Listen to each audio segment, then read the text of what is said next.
absolutely nothing Caribbean about this recipe, and we're making a chili oil, and I showed you my grandmother's version of a chili oil way back when, and that one, it's excellent. Now if you wanted to add, and I do have dehydrated scorpion peppers, if I wanted to kick this up even further with the heat level, I can add it to there.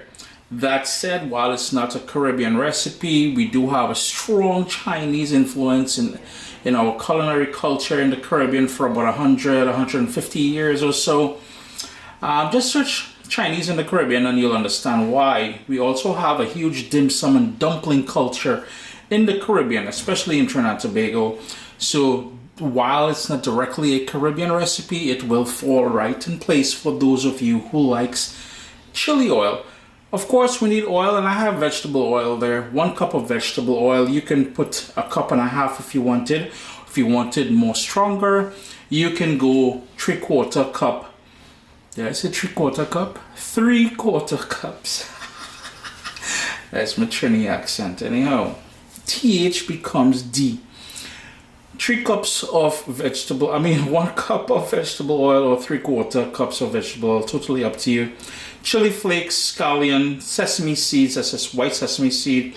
We've got some Thai chili or bird's eye chili or any sort of chili you have, fresh one that's been chopped up.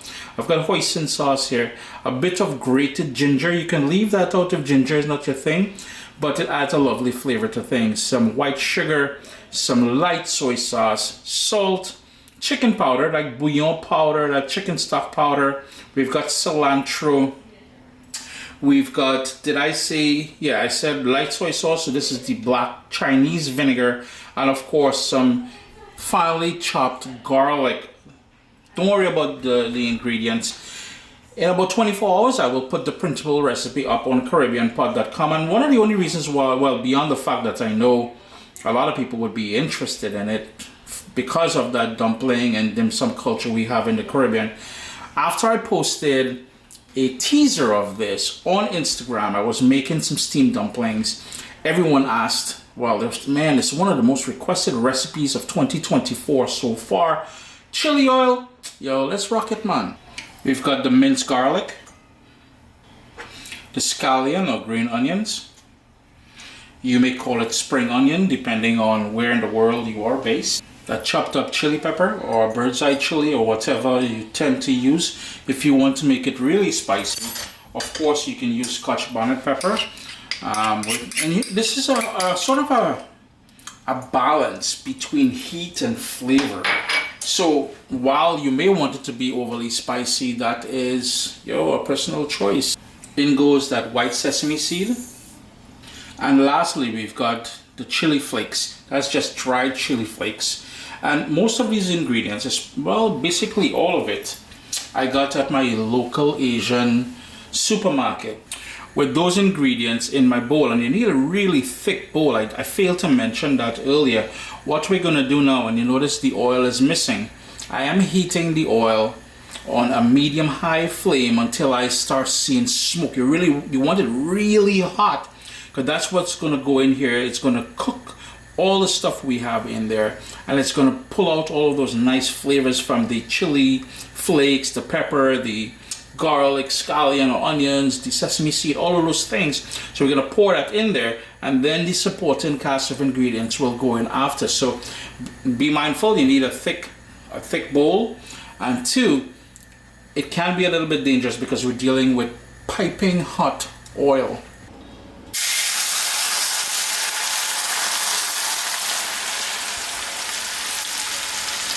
So being mindful of what I said about being careful, you notice what we had going on there, right? So now is when you're going to hit that and stir, just to move it around a bit. I can already, the kitchen is smelling wicked, so. Ooh! Chris, he's our boss. He's a general. He's a general in this man army. Light soy sauce, the black vinegar, oyster sauce, and I may need to scrape that down because I want all of that in there.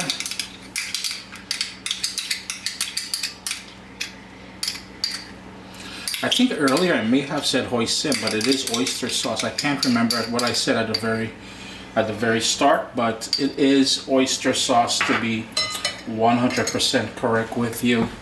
Salt, chicken bouillon, what may be called chicken powder at the Asian markets. We've got that white sugar. Don't forget the cilantro. Some of you may call that coriander, and we've got, of course, the grated ginger. And basically you're done. All you gotta do is give this thing a good mix, as I'm doing here.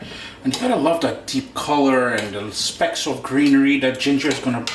It's all about wicked flavors in here, yeah? Now here's the thing. You're gonna store this... You can store it on the kitchen counter for a couple days, but I would recommend after that, hit that into the refrigerator. But you want to give it a good shake, a good stir every time you go in there to grab some. Sup, soldiers? Listen, if you enjoy this recipe, I'd really appreciate it if you hit subscribe and click that bell notification thing. If you've made the recipe, take a picture and send it to me. Email address down here. I'm really trying to tell people the email address. Them butts will take the address and do all kind of thing with it. And tag me on Instagram at Caribbean Pod. I really appreciate you guys, and thanks for being in my kitchen with me today. Irie. Chris here, CaribbeanPod.com. Always a pleasure having you all in the kitchen with me. A wicked chili oil for your dumplings, your just about anything. You know, on barbecue meats, drizzle on your breakfast eggs, your dim sum, whatever it is. Irie.